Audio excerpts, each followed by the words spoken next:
In all of the applications that we're going to develop later in the course, including our study of competitive markets, we're interested in knowing not only what the solution of the consumer problem is for a particular price, but more generally in writing down what is called the demand curve or demand function, which is a function that maps any possible price greater than 0 to the level that is demanded by the consumer. This denotes the demand curve or the demand function.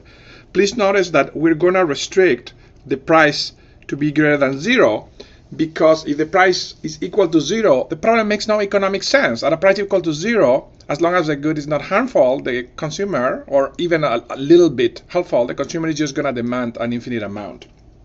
So the problems are not well defined in that case. Now, this demand function is going to be represented graphically in a way that may be a little bit unusual.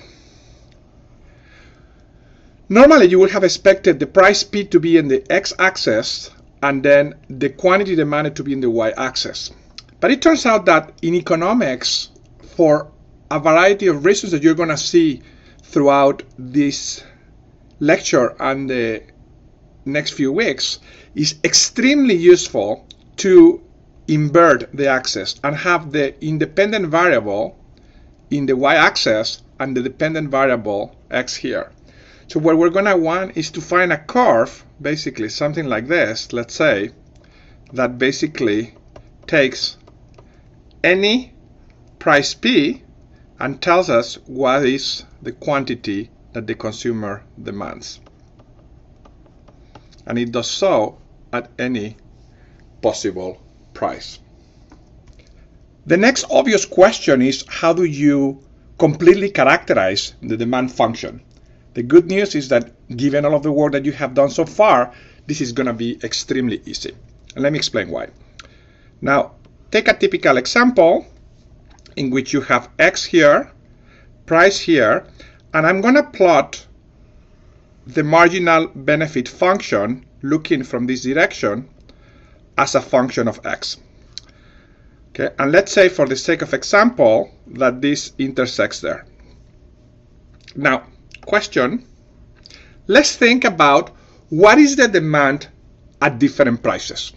So suppose, for example, that you start at this low price and you want to know what is the demand at this low price. Let's call it P0. Well, we know that we have the marginal cost function that is given by that, the marginal benefit function, and we're going to have an interior solution in this case that tells me that X star, or the demand function at P0, is there. Let's increase the price a little bit. Let's say to this, to P1. What is going to be the demand in this case? Is given again by the intersection of the two curves. So X star is going to be given by that. Now, we can keep going and doing the same. Let's say here, P2 is going to be given by this. Up to the point where we hit the intersection. After that point, let's call that a price P hat. We know that at any price P hat or higher, the demand of the consumer is going to be 0. So in that case, we are at 0. Now, think what this means. This means that at any potential price, what we have to do is go, and remember, by the way, as we said before, we are looking at an inverted relationship. So we are thinking that the prices are here and the demand is plotted in the x-axis. So what we have to do is at any potential price, basically go to the marginal benefit function if it's greater than 0, or stay at 0 if at that price the curve, the marginal benefit curve, has already crossed. So what do we get? We get that the curve that gives the demand is given by this green curve that I'm drawing here for you. That is the demand function at any possible price. And that's great, because it's telling you that if you know the marginal benefit curve that we know how to calculate trivially, we can very easily identify or characterize the curve that gives you the demand function. Let me emphasize one point that sometimes causes confusion among some students and leads to mistakes in the problem sets. I am not saying, with triple exclamation mark, that the demand function at any price is just equal to the marginal benefit curve at some x. I'm not saying that. I'm not saying that if I ask you to identify the demand function, all you have to do is compute the marginal benefit function and you get that. What I'm saying is more subtle than that. What I'm saying is that